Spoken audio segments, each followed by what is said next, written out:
Picture this. I'm standing in my kitchen, the late morning sun spilling through the window, casting golden streaks across the counter where I'm slicing a pear with a slow, deliberate rhythm. The knife glides through the fruit, and I can't help but wonder if this is what my life has become. Methodical, predictable, a series of small, safe cuts. My name's Emily, I'm 39, and I've been married to Jack for 12 years now. He's 41, a man with calloused hands and a heart that beats fastest on a baseball diamond. We've carved out a quiet existence in a suburban corner of Ohio, where the streets are lined with identical houses and the biggest thrill is deciding between chicken or beef for dinner. Jack's a good man. Don't get me wrong. He's kind, steady, the type who'd drop everything to help a neighbor fix a leaky pipe. But it's his passion for baseball that really lights him up. He plays on a local amateur team, the Ohio Hawks, and come weekends, he's either at practice or swinging for the fences in a game. I see the boyish grin on his face when he talks about a perfect pitch or a game-winning hit, and it's endearing, even if I don't quite get the hype. Our life together? It's comfortable. Work during the week, quiet dinners, the occasional weekend trip to a nearby lake or quaint little town. But if I'm honest, it feels like we're just going through the motions, like we're stuck in a loop of sameness that I can't quite break free from. I don't say it out loud, though. I wouldn't want to dim that spark in Jack's eyes. Now, baseball and I have never been on friendly terms.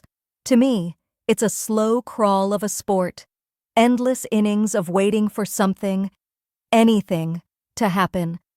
I've sat through games before, clapping when I'm supposed to, cheering when Jack glances my way from the field, but my heart's never in it. Still, I try. For him. Because that's what you do when you love someone, right? You show up, even when you'd rather be anywhere else. So when Jack came to me last Saturday morning, his face all lit up like a kid on Christmas, asking me to come to his practice game that afternoon, I couldn't say no. He stood there in our living room, still in his worn-out team jersey from a morning jog, his eyes pleading as he said, "Em, it'd mean the world to me if you were there. Just this once, I promise it'll be quick." I sighed, a little heavier than I meant to, but I nodded.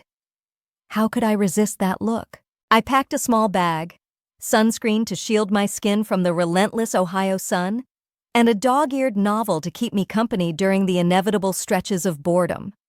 I figured it'd be just another uneventful day at the field, watching grown men chase a ball around a dusty field.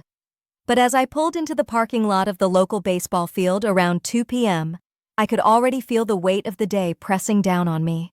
The sun was high in the sky, unrelenting, beating down with a heat that made the air shimmer over the asphalt.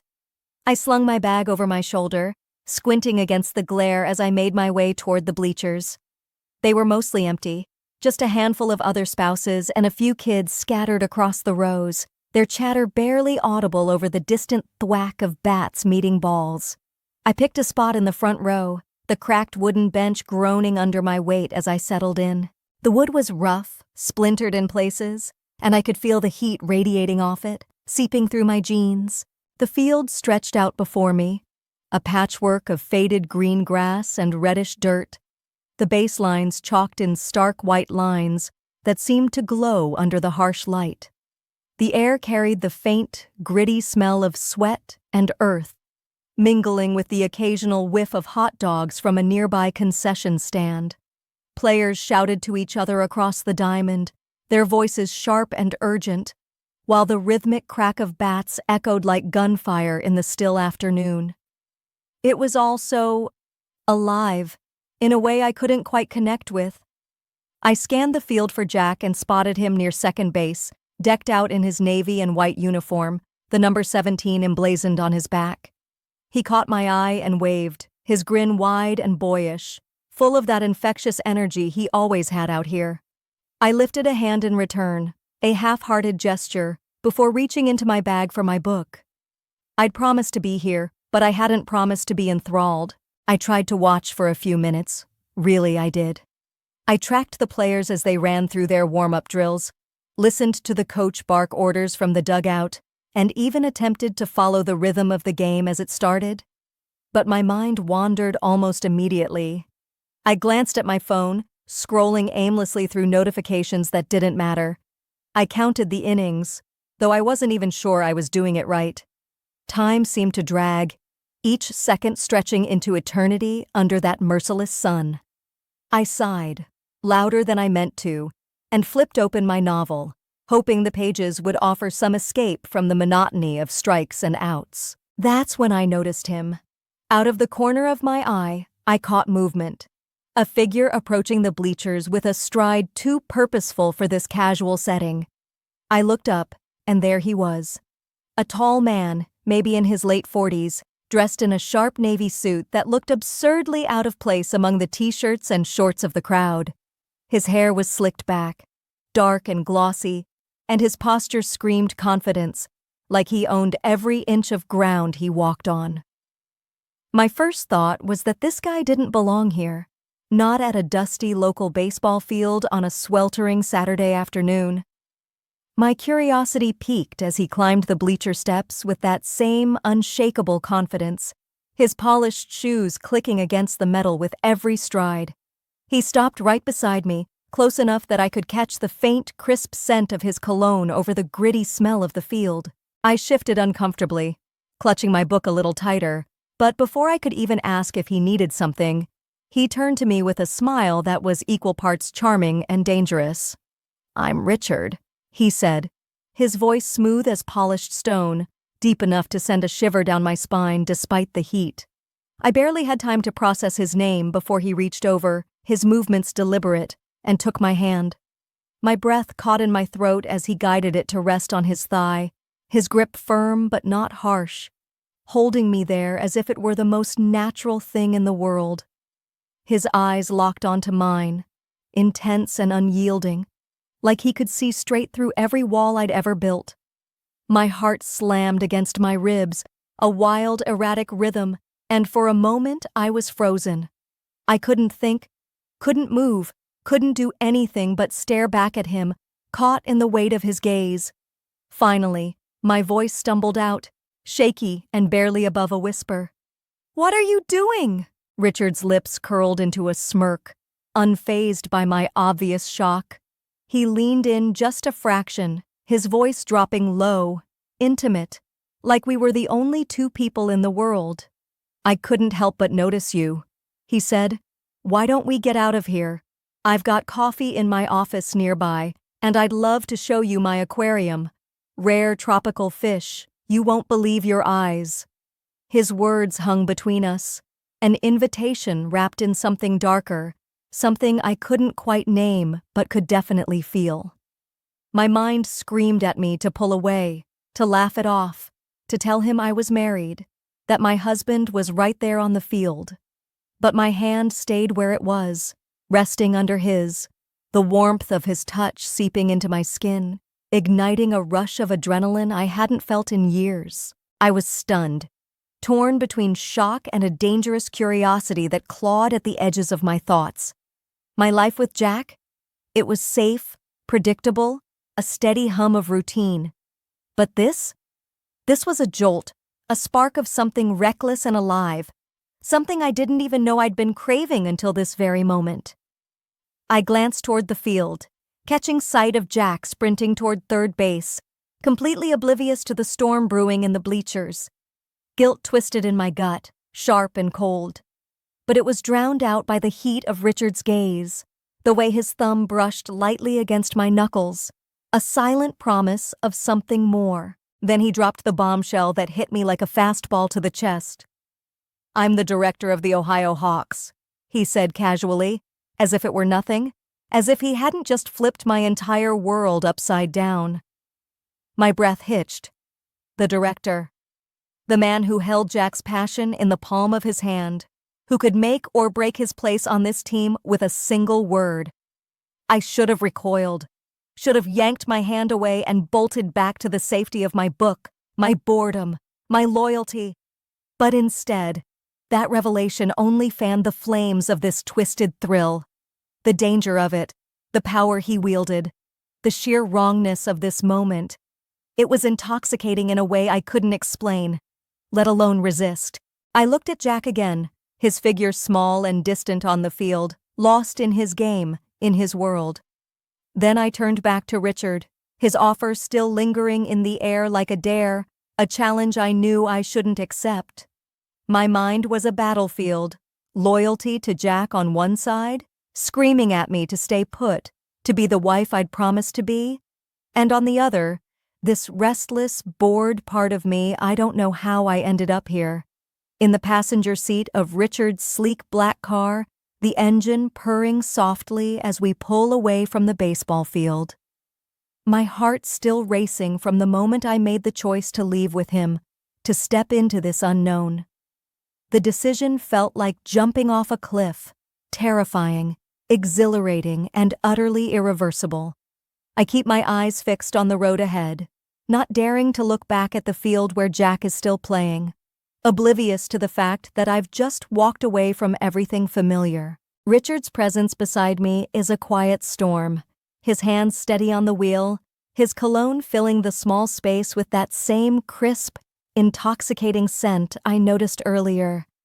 I clutch my purse in my lap, fingers digging into the leather, as if it's the only thing anchoring me to reality. It's a short drive, just a few miles to the edge of town, but every second feels like an eternity.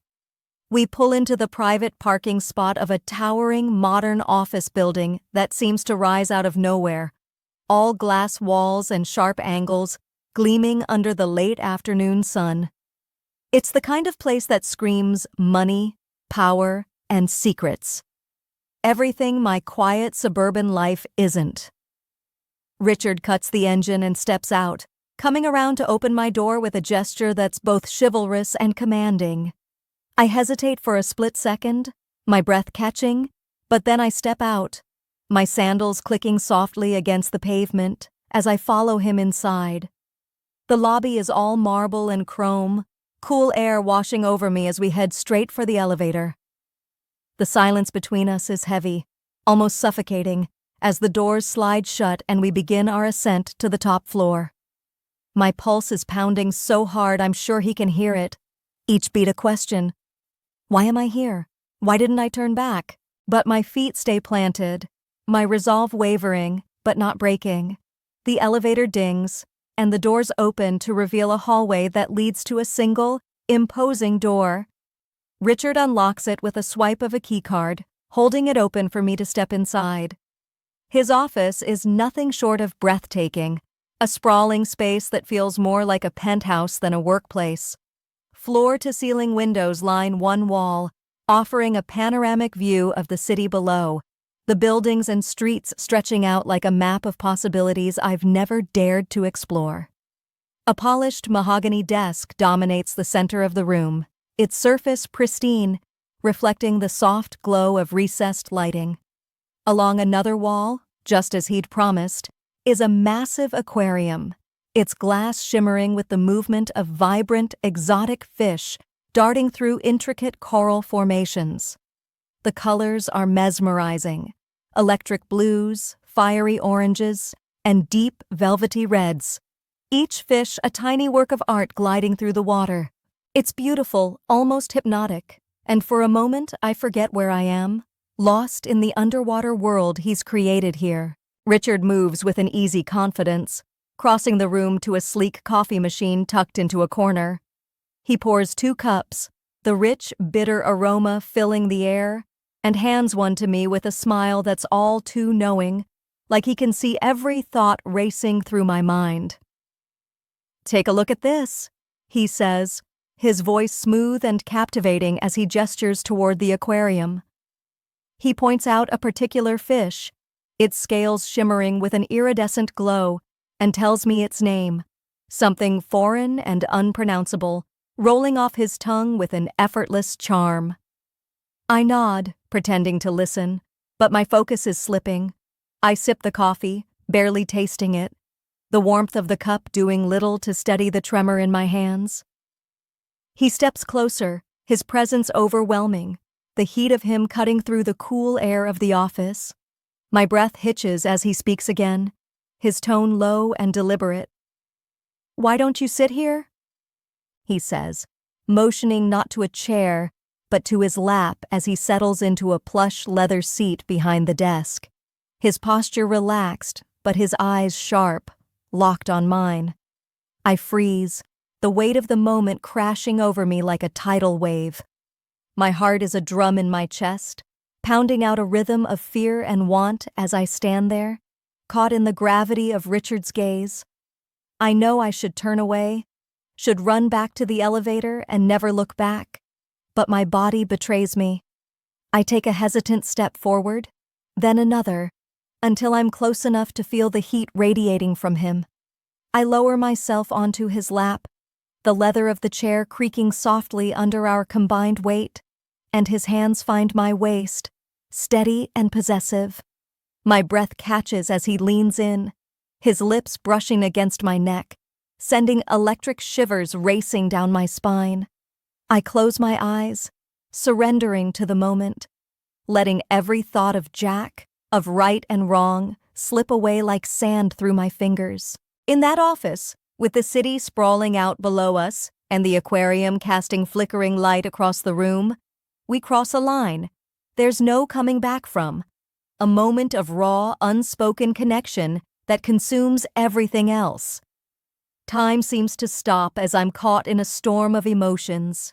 Guilt claws at the edges of my mind, sharp and relentless, whispering that I've betrayed everything I've built with Jack. But it's drowned out by this overwhelming rush, this hunger I haven't felt in years, a desperate need to be seen, to be wanted in a way that's wild and unscripted. It's like I'm alive again, every nerve on fire, every touch amplified until the world narrows to just this.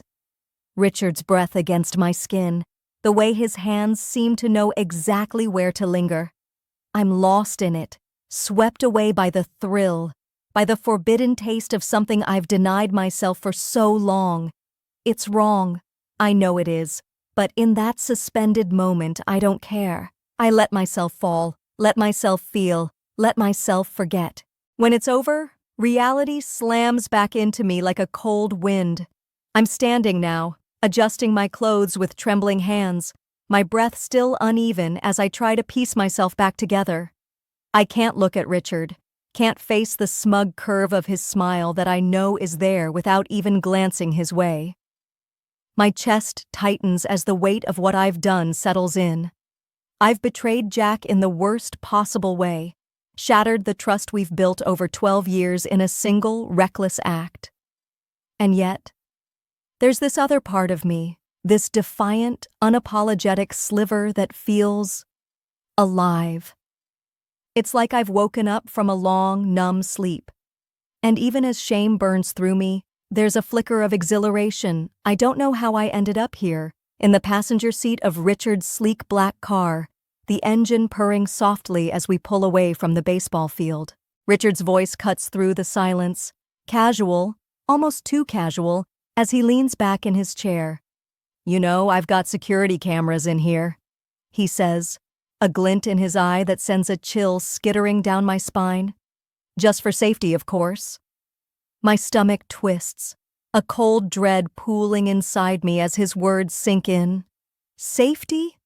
There's something in his tone, a sharpness beneath the smoothness, that makes me question everything. Was this planned? Was I just a game to him? A pawn in some larger scheme? I force a nod, my throat too tight to speak, but inside, I'm reeling. The man I thought was genuine, who'd drawn me in with charm and danger, suddenly feels like a predator, and I'm the prey who walked right into his trap. Days pass, but the weight of that moment doesn't lift. I'm back in our quiet suburban home, trying to act like nothing's changed, like I didn't just fracture the foundation of my marriage.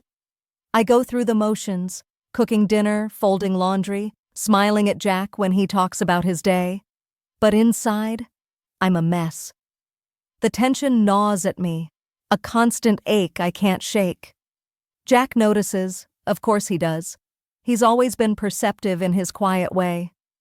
One night over dinner, He sets down his fork, his brow furrowed with concern, and asks, "It's been days since Jack walked out, and the house feels like a tomb now, suffocating in its stillness."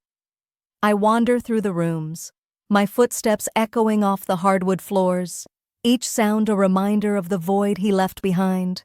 His side of the bed stays untouched, the sheets still neatly tucked as if waiting for him to come back, though I know he won't. The garage is emptier too. His baseball gear, the bat bag and cleats that always cluttered the corner, are gone, just like him. I keep replaying that awful day, the moment everything unraveled after Richard showed him that footage from the office.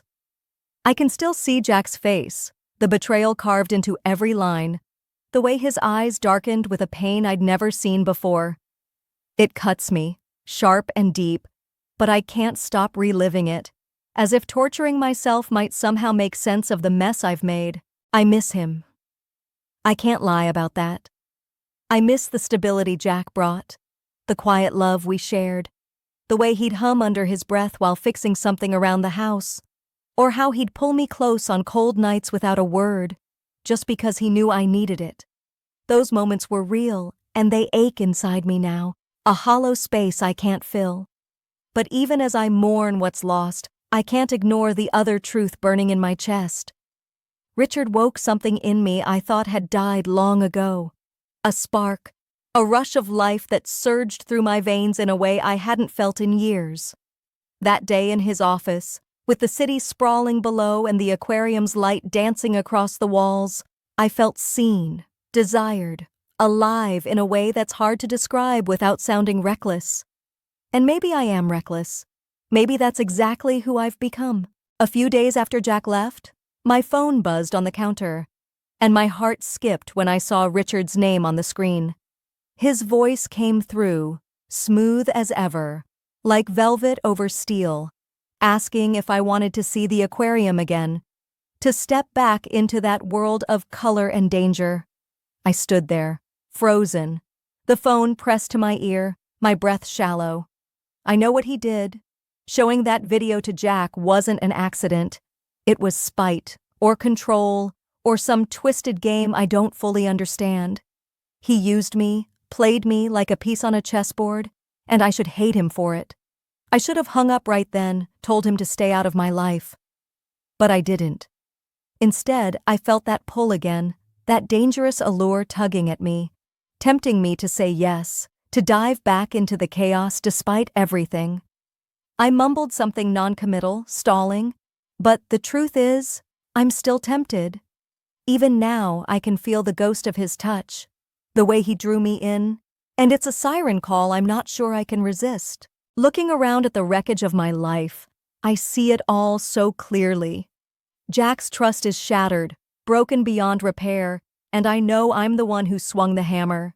His dreams with the Ohio Hawks, the team he poured his heart into, are likely in ruins too, tainted by the scandal I dragged into his world.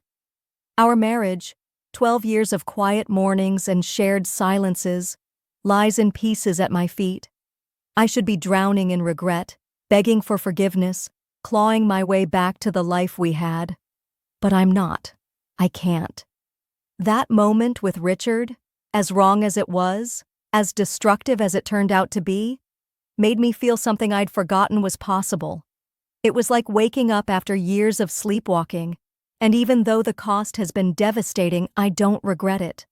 I'd rather live with these consequences, with the sharp edges of this pain, than go back to a life of quiet numbness where I was just existing, not living. I'm sitting at the kitchen table now, the late afternoon sun filtering through the window, casting long shadows across the worn wood.